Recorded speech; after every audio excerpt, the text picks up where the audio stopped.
Alright, so we're going to have 16 plus and minus.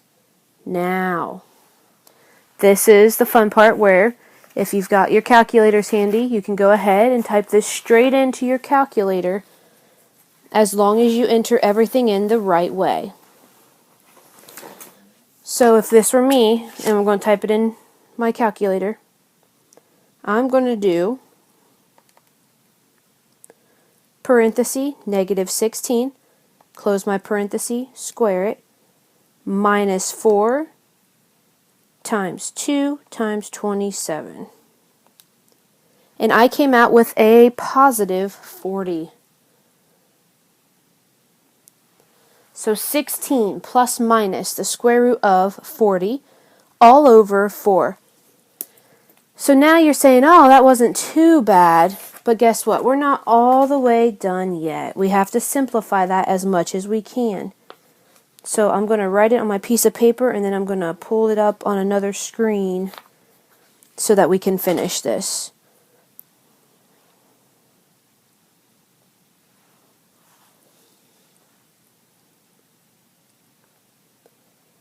Alrighty, so I'm going to clear this off. I'm going to rewrite back up what we had.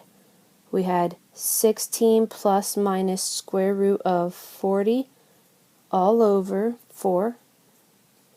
So what we need to look at first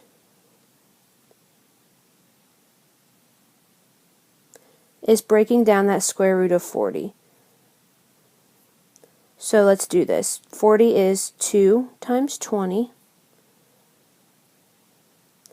2 is prime. 20 is 2 times 10. 10 is 2 times 5. Pair comes out. 5 and the 2 stay under the radical, so that multiplies back together to be 10. So now we just put that back in. We have 16 plus or minus 2 square root 10 over 4. And now, last but not least, you see how there's a 16, a 2, and a 4. Well, 16 and a 2 on top are both divisible by something that's in common with a 4, which is a 2. So we need to take all three of those numbers divided by 2. So 16 divided by 2 becomes 8. Let me change my pen color. We still have that plus minus. 2 divided by 2 is 1. So you could put the 1 there if you want. I'm going to leave it off and just put down the square root 10. And that's all over 4 divided by 2, which is 2. This is your final answer officially. Okay? Seems like a lot of work, but guys, this is just step by step, just breaking down your radicals, your square roots, and stuff like that. So 8 plus or minus square root of 10 all over 2. Alrighty, next example. Find the zeros of the function x squared plus 3x minus 7. Alrighty, so on this one, what's your a value? A value is 1. What's your b value? 3. And your c value, negative 7. Now we just plug them in. So we get the negative b, which is 3, plus or minus the square root, b squared. So that is 3 squared minus 4 times a times c. That is all over 2 times your a.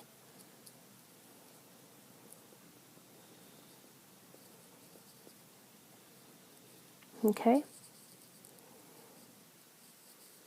Simplify the bottom. 2 times 1 is 2. I'm going to leave that negative 3 plus or minus square root there because now I'm going to simplify what's underneath the square root.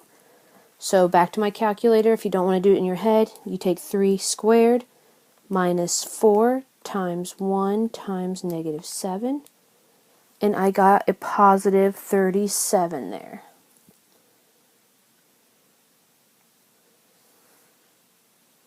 Now, if I'm not mistaken, 7, 8, 9, 10. I believe 37 is a prime number, in which case that is your final answer on that.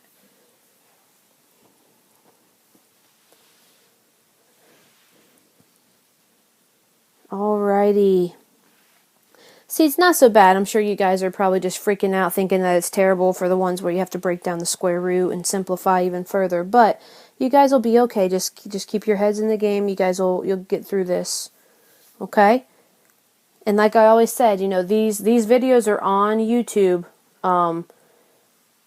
The sub has the direct links to it. I'm sure if you found a way to subscribe to my channel, if you like to be on YouTube, you can rewatch these videos at any time. Alright, so next up. Now, the part that is under the square root, which you were introduced to in the warm-up, the b squared minus 4ac, that is what we call the discriminant. The discriminant is part of the quadratic formula, and you can use just that part to determine what kind of roots that you're going to have on this problem. Okay? Are they going to be two real roots? Are they going to cross the x-axis in two different places? So your real roots, are they going to look like this? Alright, are you going to have just one real root where your vertex is going to sit on the x-axis? Or are you going to have something where you have two imaginary complex roots, where your graph never crosses that x-axis? So let's see what we need to know. Here we go. When you do this part, when you figure out what b squared minus 4ac is, notice the square root symbol is not part of this. When you take b squared minus 4ac and you get your answer, if your answer is greater than 0, that means we will have two real solutions, two real roots. That means we'll actually have a graph that crosses the x-axis in two places. If b squared minus 4ac, if it comes out to equal 0, then that means we have just one, where that vertex is going to lie right on the x-axis. Last but not least, if b squared minus 4ac turns out to be less than 0, meaning it's negative, okay? Anytime we've been dealing with the negative square roots on the past sections and whatnot, that negative means we deal with imaginary. So, if it is less than 0, that means I have two non-real solutions or complex solutions, meaning that I is involved. And before that you can go in, plug into this equation, into the b squared minus 4ac, or even the quadratic formula for that matter, you have to make sure that your equation is all the way in standard form first. Okay, so let's give this a shot. Find the type and number of solutions for the equation. So first things first, you have to make sure you're in standard form, which means that 12x here needs to come back to the other side. So we're going to ship it back over here. So when I put it in, it's going to be x squared minus 12x plus 36, and that now equals 0. Your discriminant is b squared minus 4ac. That's how we figure this out. Now we just plug stuff in. Okay, here's my b, negative 12. So negative 12 squared minus 4 times my a value, which is 1, times my c value, which is 36. Alright, I apologize, I forgot to identify those. A is here, B is here, C is here. There we go. So let's see what we get. If you take, in your calculators, parenthesis negative 12, close it, square it, minus 4 times 1 times 36. I came out with an answer of 0. So if we get an answer of 0, what type of roots, how many roots do we get? Well, that is one real root.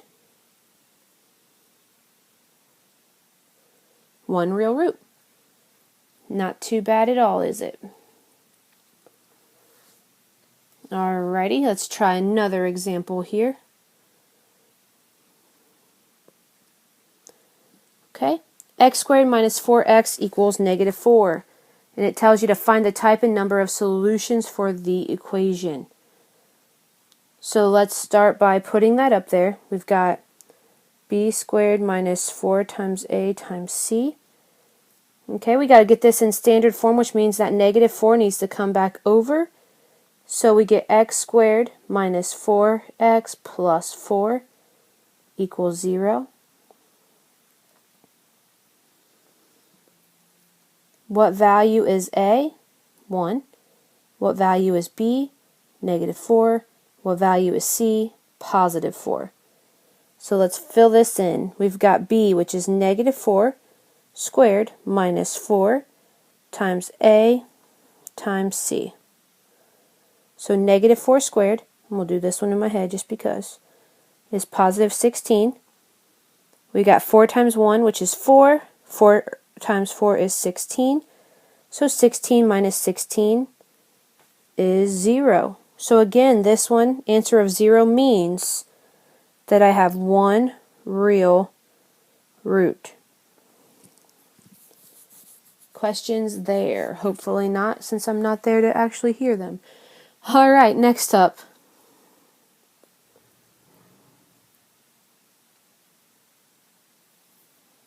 Let's look at this example here. X squared minus 4x equals negative 8. Okay, so we bring that negative 8 back over. So you get x squared minus 4x plus 8. A is 1, B is negative 4, C is 8. Now let's plug it in to b squared minus 4ac. We've got negative 4 squared minus 4 times a times c. We've got positive 16 minus 32. 4 times 1 is 4. 4 times 8 is 32. 16 minus 32 is going to give you a negative 16. So negative 16, what kind of solutions do I have? Well, the negative tells me that I have two non-real, they are not real, they're imaginary, they're non-real, complex solutions.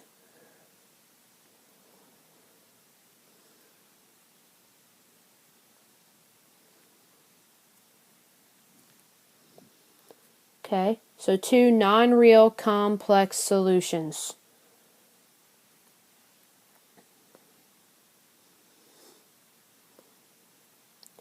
Alright guys, I skipped that last example. As long as you can fill into that formula, no problem.